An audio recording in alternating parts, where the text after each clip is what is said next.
Good afternoon, good morning, good evening, and welcome to the Authors Connection. This is the place where book authors and book lovers connect.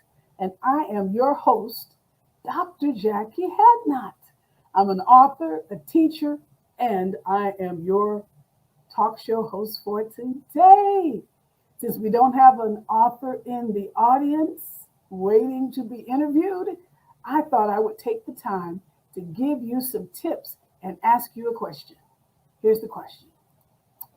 You ever thought about writing a book? You ever considered what it would mean to your life to write that book, to tell your story, to get everything out in the open that is waiting to be birthed inside of you? Well, if you have, I've got some tips for you today to help you get started. Want to write that book? Grab a piece of pen and paper. Grab a piece of paper and a pen. And let's talk about birthing your dream of becoming an author. Okay? The first thing you got to know is you've got to find a big idea. What is your idea for this book? Is it a love story? Is it a novel? Is it your autobiography? Is it a book of poetry? What is your big idea? So here are the questions I want you to think about. Question number one, what do I want to write about? I've written 39 plus books and teachings and videos and audio series, but it always started with, what do I want to write about? Number two, what do I feel is important to write about? Don't just write about junk unless you're just writing a comedy novel, but let it have some substance. So what do you want to write about? Think about that. Next, who will want to read this story or learn about this subject? Somebody out there wants to learn about what you are going to write about. There's someone out there that wants to read about your subject matter or read about your life story. So what do you want to write about? Next, how will you be able to carry out your idea effectively? And you want to answer those questions and you want to narrow them down as much as possible, because it's important to narrow that idea so that your book is not all over the place. And I'm going to try to get through all of these tips in this 30 minutes, okay? The next one is research your genre. Most important to know, what genre are you working with or working within? And when you think about the genre, is it a love story? Is it a mystery? Is it a horror story? Is it an autobiography? Again, research your genre, because you need to know what your genre is so that you can stay specific and true to the genre that you're writing about. I love to write about women's empowerment. So I stay within the confines of women's empowerment, because you can write so much about women's empowerment that you'd be surprised. The next one is the tools to help you find your idea. You know, using some creative writing prompts and some plot generators. You can go out on the internet and you can find those things that will help you to develop that idea within that genre, and then find out what people are reading. So when you're finding out, researching the genre, find out what people are reading, find out what they're interested in, and then you can go from there. Next, you're going to create an outline. This is very important, because when you're creating this outline, you want to have a beginning, a middle, and an end. It's very important for what you're doing in this season and writing this book. Create an outline so that that outline works for you, and pick a format that works for you. There are different types of outlines. There's the free-flowing mind map. There's a rigorous chapter and scene outline, and there's a character-based outline. There's not enough time in our 30 minutes to cover everything, but I pray that you will begin to research so you can pick a format that works best for you. And then have a beginning again, a beginning, a middle, and an end.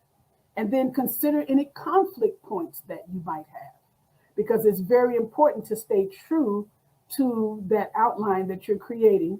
And then if you're writing like a novel or a mystery novel or a love story, get to know your characters. If you're writing autobiography, you already know you. If you're writing a biography, get to know the characters of the biography for which you're writing. Those are very, very important. Next, start off strong. You always want to know when you're beginning to write that book, start off strong with your first draft. One of the most important things is when you're starting the story, it's no exaggeration to say that your first few pages will make or break your book. So you come in strong and you try to stay as true to it as you possibly can. That's very, very important to start off strong. And then next, it's so important. You have to excuse me because I'm working with two computers here so I can get you all the information. So you want to stay focused on your substance. You've got that plot, whatever you're writing about. You've got the story itself. You've got the theme. You want to be working with all of these elements to bring this story to life. And when you're working with them, make sure that you don't use any fillers or what I call fluff and stuff, because you want to add more words. You want to add more pages to the book. So just make sure your book is on point. Make sure it's tight. Make sure it's right. And you don't have a bunch of repeated things over and over. And I read a book once that it was a lot of repetition. That means they kept saying the same things over and over again. Every sentence must do one of two things: reveal the character or advance the action. Reveal the character, something about the character, or advance the action. It must do that. It must keep moving forward and be conscious of your pacing. Pace your book, pace yourself. Don't rush through it. Don't try to get through it too fast. Don't try to go so fast that you lose your people that are reading it. Don't go so slow that it's like, I'm sitting there and I'm bored. But pace yourself and use a writing tool to reduce the flowery, fluffy language and stuff. I strive to speak in a language that everyone can understand. And when I do that, I find that I will go back and use my thesaurus or synonyms and find words that people won't have to go to Google to look up. So focus on the substance. Next, write reader first. Very important. You want to write a book that people really enjoy? Well, be sure that you don't rush through the scenes. Be sure that you keep the readers in mind. Give the readers an experience that builds on one level to one level, or one chapter to one chapter. Think about your readers first. What do they want to hear from you? How do they want to hear? Because creating a book that's just about you and all that it is going to do is encourage you is not going to help your readers. Think about your readers first. It's very, very important. Think about them first, because that is important to you. Okay, next thing, and I do this one on a regular basis. Set word count goals. When you sit down to write, whether it's pen and paper, whether it's on your computer, I sometimes do them both. So I set word count goals. When I set my word count goals, I figure 500 to 750 words per day. You got a little word count on your computer? Look at that. 1,500 to 2,500 words per week. You met that goal. 6,000 to 10,000 words per month.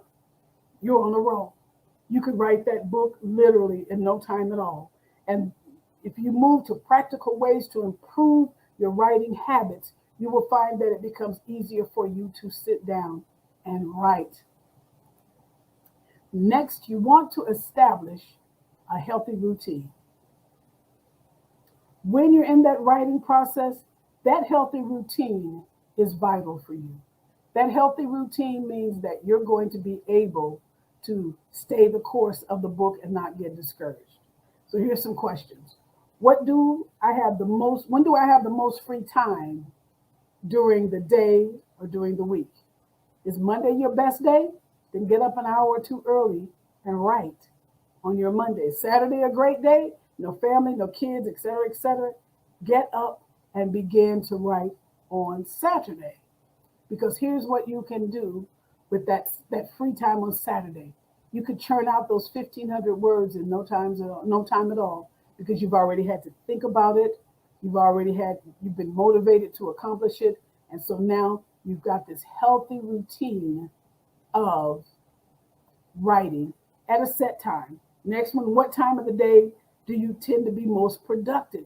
For me, I can be most productive early in the morning. And because I am productive early in the morning, that may be the time that I write, because I don't have any clutter, any clamor, anything going on. I don't have the TV on. What I have is a mindset that I want to get through this. So I'm creative. Like for me, producing this television show, I like to get up early in the morning, get myself together, get dressed, get to the studio, and get it done. Because I'm most motivated, I have the most energy, and I feel more vitality. My glasses have so much glare in them, so I'm sorry. But that is what I really, really enjoy doing, is getting up and getting into a place where I can write. So now you've got that part. And in your healthy routine, can you space out your writing effectively? Space it out. It's no big hurry to get it done. Space it out. Will I realistically be able to balance my writing goals with other responsibilities? Absolutely. You will be able to balance. Balance is everything for us.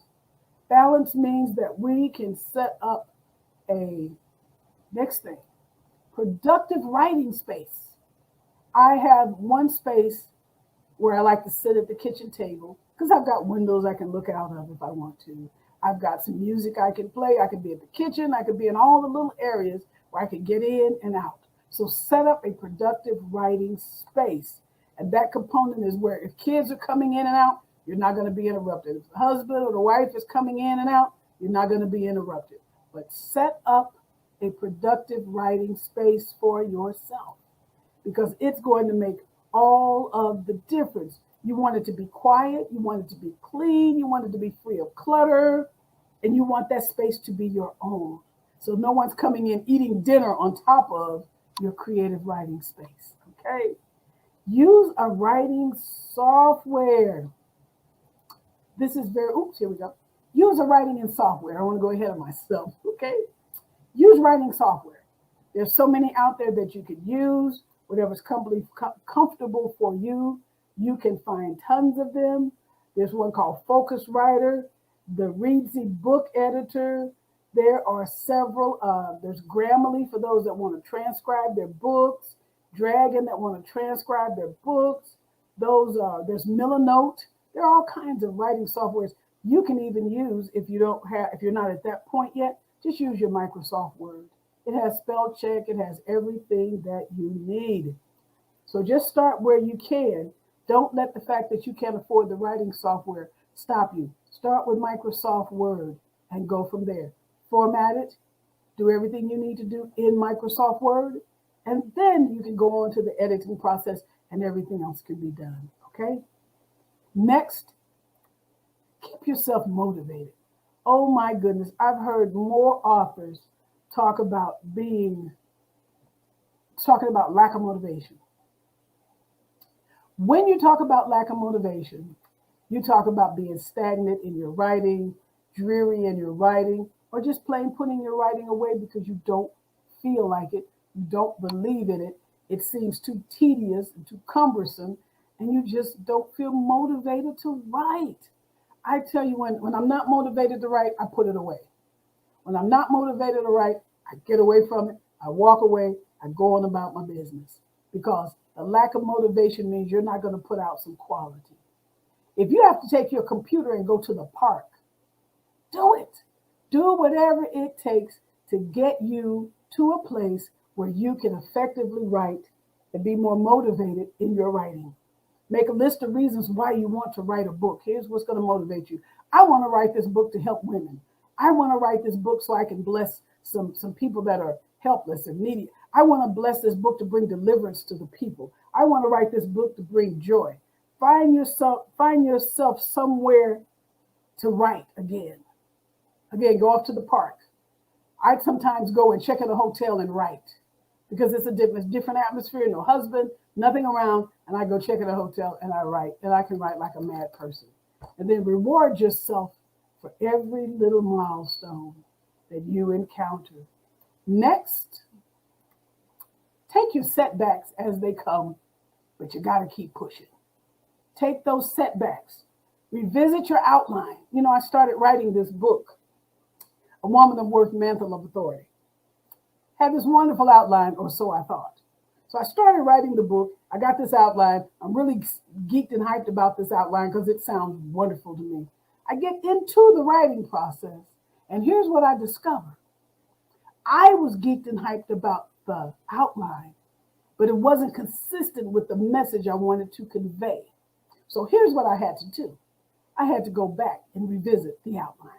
So don't be afraid. Excuse me.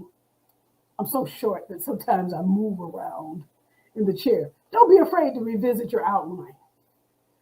Try some writing exercises. Take some breathing exercises. Share some experiences with some friends. Take a short break and go do something else. You know, you've got to do what you have to do to get through the process of writing the book. Next, don't rush the ending. Take your time. Don't rush the ending. Pace yourself. The ending of the book is no easy task because you want to begin the book with that bang, and you want to end the book with that bang, bang. So you want to bam, hit the ending of the book. And so don't rush it. If you got to read it, if you got to write it, then read it, then revisit it, do it. Because the fact is that the great ending of your book, you're going to be so exhausted when you get there that, oh my goodness, you say, oh, I am exhausted from this ending of this book because it kept me on the edge of my seat. It kept me wanting more. It kept me going higher. So don't rush your ending. Take your time. Get as much feedback from people that you trust. You can't share your book with everybody. You can't share that baby with everybody because here's why. I had a friend once that she had her book written and she decided to speak some of the contents at a women's conference. And she did. She spoke it at the women's conference. And guess what happened? Someone sitting in the audience took notes. And they took notes so well that when they went and released their book, they used her contents in their book. And so when my friend went to the person's book signing, because she went to support, she's reading the book and she says, wow, that sounds familiar. And that sounds familiar. And that sounds familiar too. And all of a sudden she realized that the contents of this other person's book were the very contents of her book. So now she can't use any of her material for this reason. She did not copyright her material. It was only in the notes and her thoughts. And so that person used her contents and nothing could be said, but she knew, my friend knew, that it was her information that the person was using, and it cut her deeply. So don't put yourself in that position to share too quickly, too much, because people will take your ideas because I'm sure you have great ideas and they can take all of those ideas and use them for their very, very own. The next one, seek out a quality editor. You know why? Because most of us, we write the way that we speak. I certainly do. So what I do is this. I'll write the book, I'll get a draft of it, and I'll send it to the editor and say, here you go. The editor will go through with a nice red pen or through the PDF that I send her, and she will go through it and make all of those grammatical corrections, those punctuation corrections, etc., and send it back to me so that I can make those adjustments, because we don't want to put out a product because we're so in a hurry to release our book that we don't want to put out a product that is not quality. So seek out a quality editor. There are plenty of them out there. And then once you get it back from the editor, you make the corrective. This is especially if you're self-publishing. And then you'll find that you don't want to nitpick your book. So I find it very easy for me to release the book into the hands of the editor so that they can do what they need to do to give me a quality product.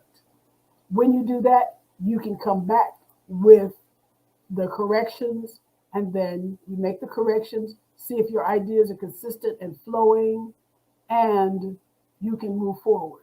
It's very important to find yourself a quality editor. And then when they get it, when you finish it and correct it, read through it about 3 times yourself. I read through my books 3 times, and I'm reading for the consistency. I'm reading for all of the things I want to set forth in that book. Next, design a quality book cover. Tons of software out here that you can design book covers. Or you could do this. I hire a graphic designer to design my book covers. Do not, repeat this, do not get your iPhone and take a picture, a selfie, standing in the mirror of yourself. That is not a book cover. That's a selfie in the mirror of yourself. Invest in this book because you want people to buy it. People look at 3 things when they go to buy a book on a bookshelf. First, they look at the cover. Then they go to the back, to that back narrative, and they read that narrative. So you make sure that your narrative on the back is spot on. Next thing, they open up and look at the table of contents. Find some challenging, exciting titles for your chapters. And I love creating challenging and exciting chapters that make people go, what does that mean? What does she mean by that? What does she say with that? So I invest in that book cover, and I invest in that because when you get the cover, you get the back. So I have a graphic designer. His name is Stacy Artist Photography. Write that down. He's in Kansas City, Missouri. This man is phenomenal in creating. He captures the very essence of what I feel when I'm talking about a particular subject matter. And he did one book cover for me. I got to share this with you before time is up. I wrote a book called Satan's Kingdom Agenda. And what he did with this Satan's Kingdom Agenda, I had a whole other concept in my head. I had the horse, from the book of Revelations. I had the horse of the apocalypse. I had the rider on the horse. And he said, that's not what I'm seeing. So he literally went and found a picture of the city of Kansas City. And he took the picture and flipped it upside down, and he made it more of a silhouette. So you could see a city, but it was a city upside down. And when he brought that cover to me, I fell out of the chair on the floor because I could not believe the concept that he came up with for this book, Satan's Kingdom Agenda. It was because his agenda is to turn the world upside down. He saw that. He knew where I was going with this book. And he said, flip, and he flipped that script on me. And boy, he gave me one of the best book covers he's ever designed. That one was amazing. So make sure that you design a quality book cover. The final one, find a publisher or self-publish. Go out to Google. See if there's someone looking for you to submit your book to a publisher. Or self-publish. A lot of people nowadays are self-publishing because it's affordable.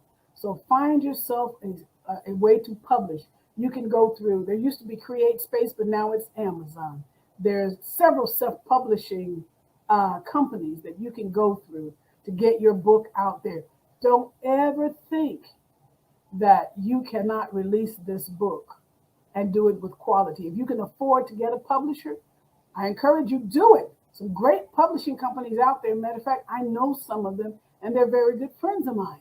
And I'm sure they will take you on, publish your book, coach you, promote your book all the way through. There's McGill Publishing, and he is a phenomenal man of God, and he will help you publish your book. I'm sure that if you contact him and tell him Dr. Jacquie sent you because you need help publishing your book.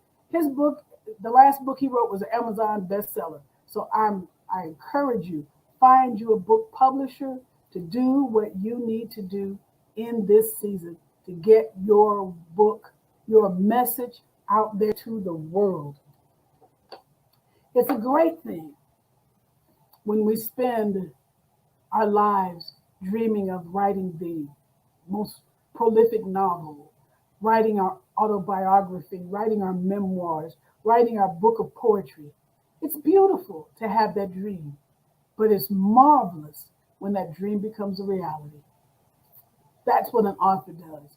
You're going to bless the world because when you leave this earth, and we will, our books will live on for generation to generation to generation. All you have to do is believe that you can write the book. Habakkuk 2 and 2 says, write the vision and make it plain. Writing that book makes it plain. I've given you the steps to be in position to write this book. I've given you the steps to go forward in your writing skills. Now, you take what I've given you in these notes and watch this show over and over. You can watch it on this network. You can go out to YouTube and watch it again. But get the steps, get in position to write the book and bless your finances, bless your family, and bless the nations. You never know who is going to read your book and see the beauty of what you've written. When I wrote my first book, I could never imagine that I would be 39 books in and I wrote one book and go, okay, I'm done. I'm good. I wrote the book. I fulfilled the vision. And 39 plus later, I am still writing and I'm still excited about writing because I know that that writing is going to bless somebody. Now, you be blessed of the Lord. And remember, this is the Author's Connection, and we're here every week on this channel to encourage you, authors, to encourage you, book lovers, and to inspire the both of you to find a passion in reading and writing. Now, you be blessed, and I will be with you again next week, right here on The Author's Connection, where book authors and book lovers connect. Bye for now.